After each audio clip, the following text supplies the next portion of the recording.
Welcome to another edition of Ranger Sports Weekly. I'm Travis Harmon-Smith, and I'm joined here by new head women's basketball coach, Brett Vana. How are you doing today, Coach? I'm doing well. Thank you for having me on the show today.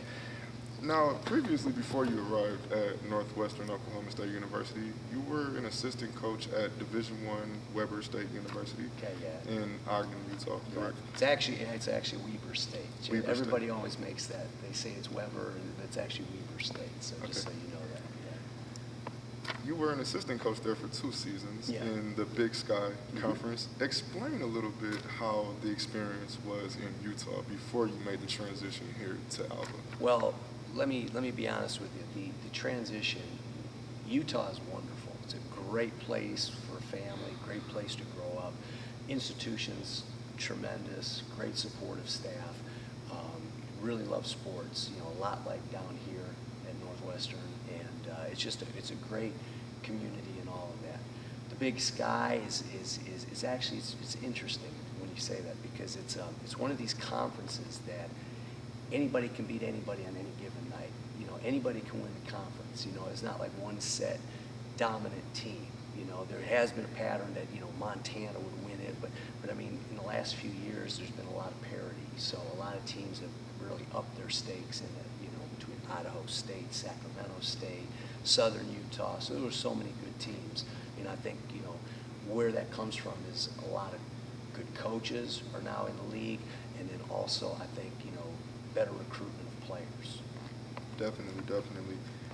Now, before you arrived in Utah, you were previously in Lewisburg, North Carolina, where you were a head coach for the junior college, which that's a junior college, if I'm correct. Now, with the coaching stint that you had at Lewisburg College, you were able to obtain a national championship during the 2012-13 season.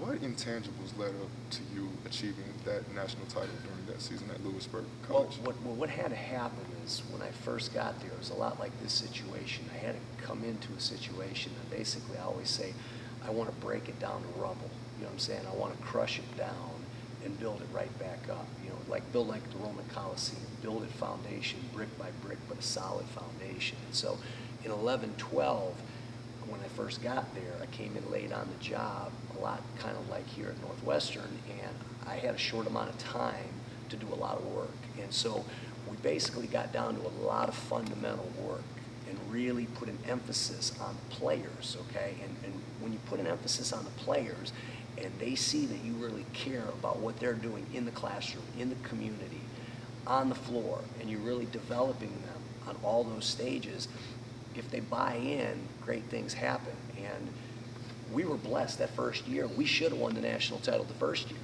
I mean, we ended up winning 27 in a row. I think we went 31-2. Our last loss was the Final Four semifinal game where we lost at the buzzer to the national championship team. So, I mean, to finish number 3 in the country when we actually should have finished number 1.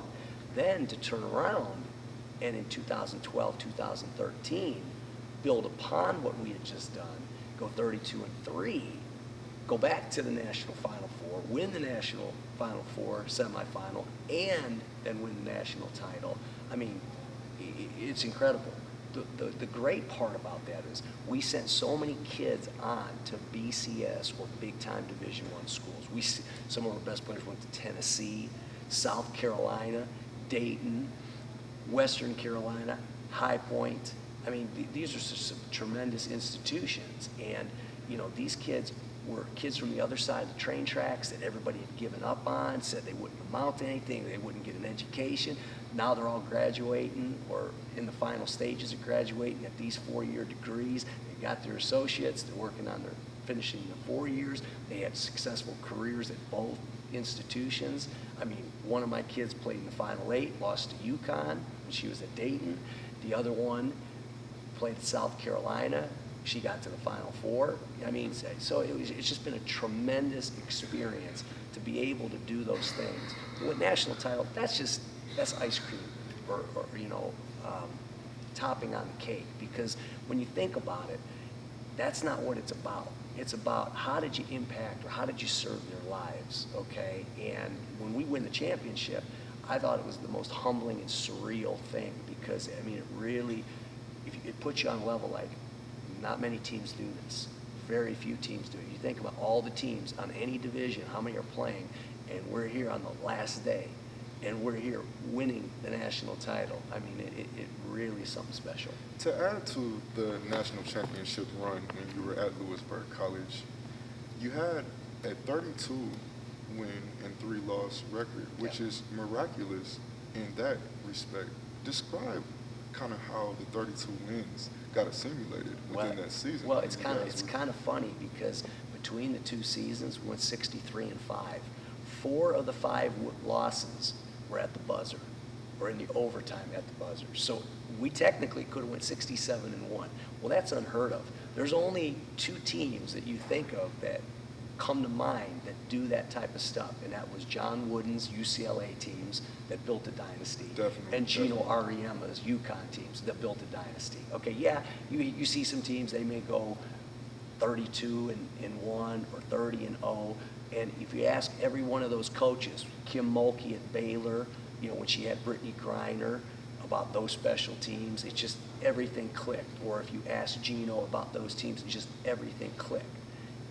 Or Kentucky, you know, I mean, there's so many different factors that go into it.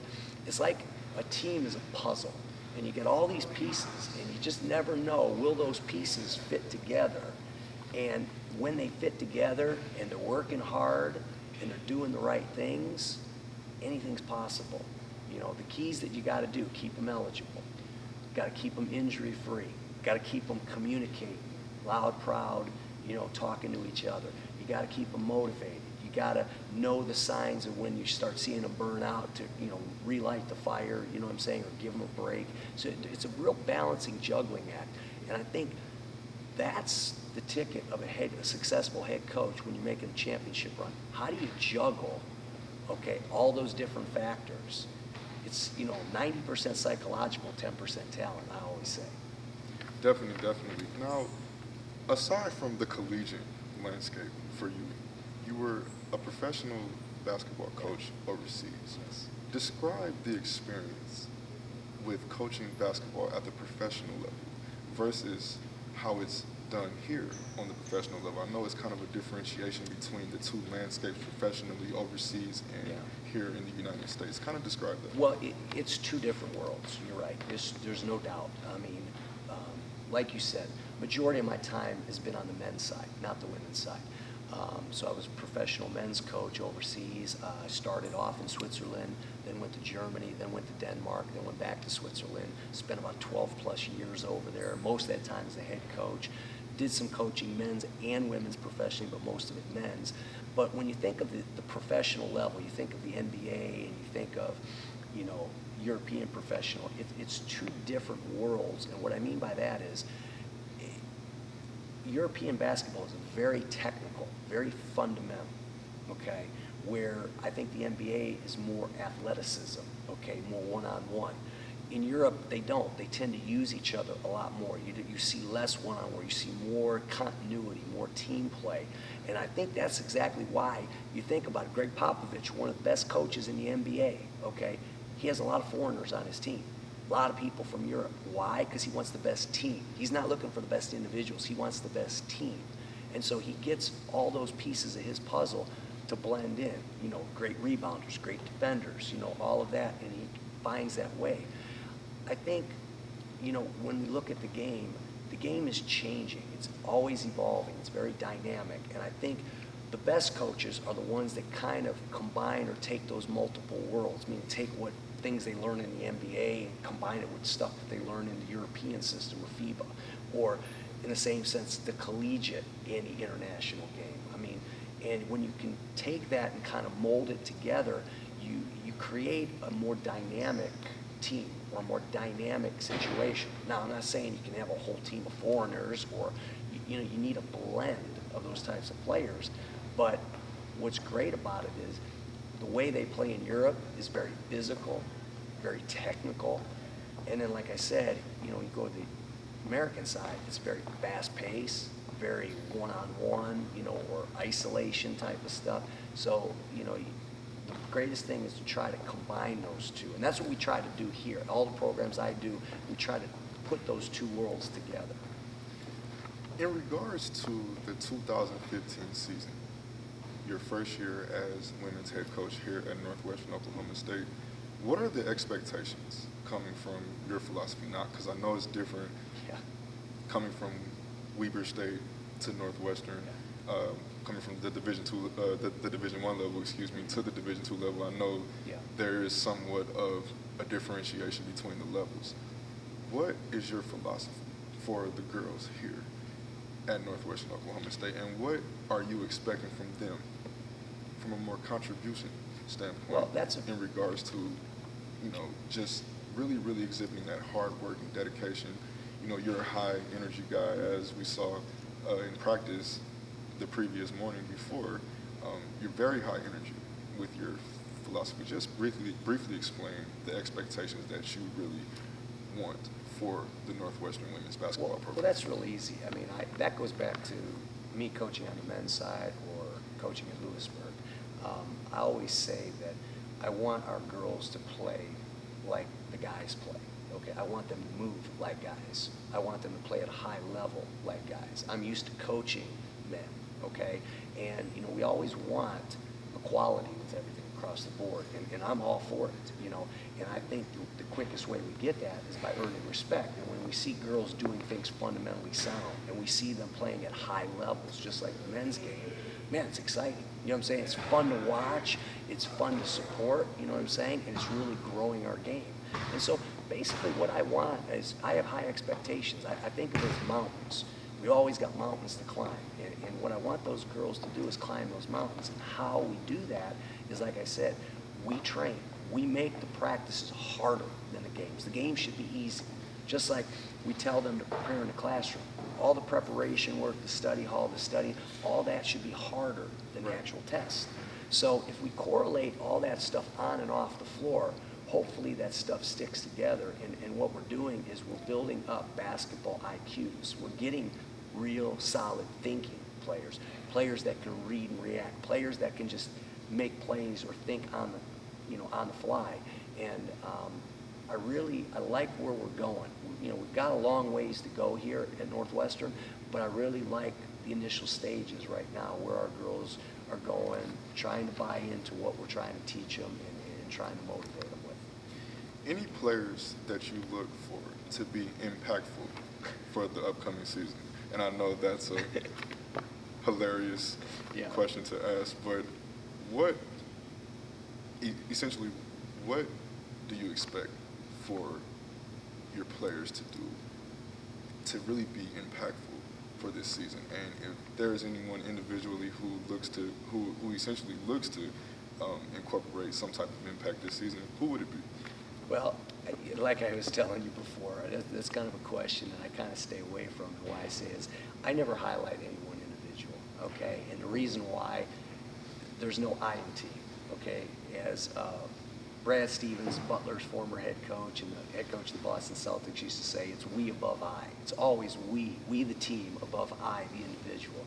And so I've always have felt that we've got to instill a team atmosphere, a team attitude. And so when you start highlighting or picking out one player or stats of one player, what are you doing? You're actually taking the spotlight and putting out one individual instead of the group. So basically what I'm going to tell you in this one is there's no one player to look for. What we're trying to do is build some well-rounded team players. We're trying to build players that all contribute to the cause. Because the more players we have that contribute to the cause, the better off we're going to be. Maybe some other team can only go 6, 7, 8 deep. Maybe we can go 10, 11, 12, 13, 14 deep. You see what I'm saying? And by doing those kinds of things, we're able to play a lot of players.